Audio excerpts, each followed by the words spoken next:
বিশ্বের ভিতরে এখন পর্যন্ত যারা ক্রিকেট খেলে তাদের ভিতরে সবথেকে অহংকারী ক্রিকেটার হচ্ছে এই রশিদ খান। না তার আগে কেউ এতটা অহংকারী ছিল, না তার পরে কেউ অহংকারী হবে।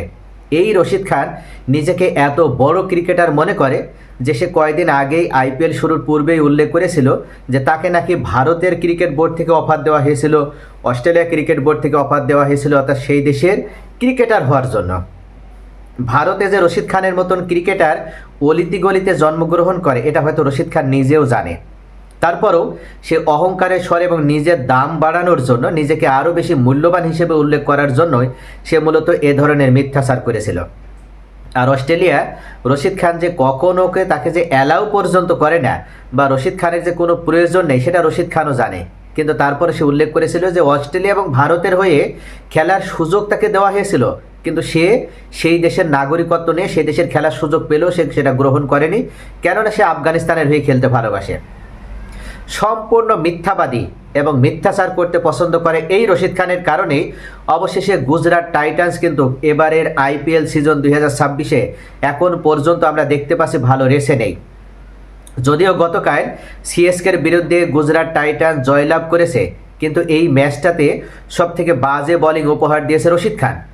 এখন পর্যন্ত 2026 সিজনে রশিদ খান যে 5টা ম্যাচ খেলেছে তার ভিতরে অনলি সে 5টি উইকেট পেয়েছে এবং দিল্লি ক্যাপিটালসের বিরুদ্ধে কেবল 17 রানে 3 উইকেট নিয়েছিল। এইটাই কেবল তার নামের সাথে মানায়।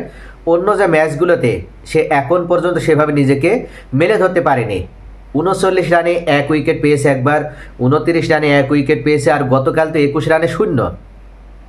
এই রশিদ খানের উপরে আর কারুর কোনো আস্থা নেই। গুজরাট টাইটান্স আমরা দেখছি গতকাল অনলি চেন্নাই সুপার কিংস প্রথমে ব্যাট করে 7 উইকেটে 158 রান করেছিল। 7 উইকেটে 158 রান, যেখানে প্রত্যেকটা বলার ভালো বল করেছে। মোহাম্মদ সিরাজ 4 ওভারে মাত্র 23 রান দিয়ে 1 উইকেট নিয়েছে। কাইল রাবাদা ভালো বল করেছে, 4 ওভারে 25 রান দিয়ে 3 উইকেট নিয়েছে। আর সেখানে এই রশিদ খান 1 ওভারে দিয়েছে 21 রান। আশ্চর্য বিষয়, এমনকি জেসন হোল্ডারের মতন বলার সে 4 ওভারে মাত্র 22 রান দিয়েছে, আর রশিদ খান 1 ওভারে 21 রান। অথচ এখানে কিন্তু আমরা দেখতে পাচ্ছি যে শুধুমাত্র ঋতুরাজ গাইকোয়াড চেন্নাই সুপার কিংসের হয়ে মাত্র 60 বলে সে 74 রান করেছিল। ক্যাপ্টেন নক একটা উপহার দিয়েছে ঋতুরাজ গাইকোয়াড। এবার আইপিএল সিজন 2026-এ এখন পর্যন্ত নিজের নামের সাথে সে সুবিচার করতে পারেনি, কিন্তু গুজরাট টাইটান্সের বিপক্ষে গতকাল সেই অসাধারণ ব্যাটিংটা করেছে। শিবম দুবে রশিদ খানের উপরে এই ঝড় তুলেছিল, এই আক্রমণ পরিচালনা করে।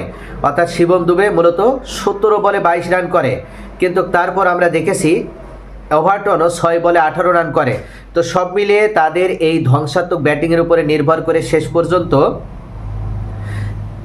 চেন্নাই সুপার কিংস তারা 158 রান সংগ্রহ করতে পারে, কিন্তু এই রান টার্গেটে নেমেই গুজরাট টাইটান্সের কাছে এটা একটা মামুলি টার্গেটে পরিণত হয় এবং তারা মাত্র 16.4 ওভারেই এই রান টার্গেট করে শেষ করে ফেলে। এবং সেখানে দেখা যাচ্ছে সাই সুদর্শন 46 বলে 87 রান করে। সাই সুদর্শন, শুভমান গিল 23 বলে 33 রান, আবারও সেই স্লো ব্যাটিং আমরা দেখলাম।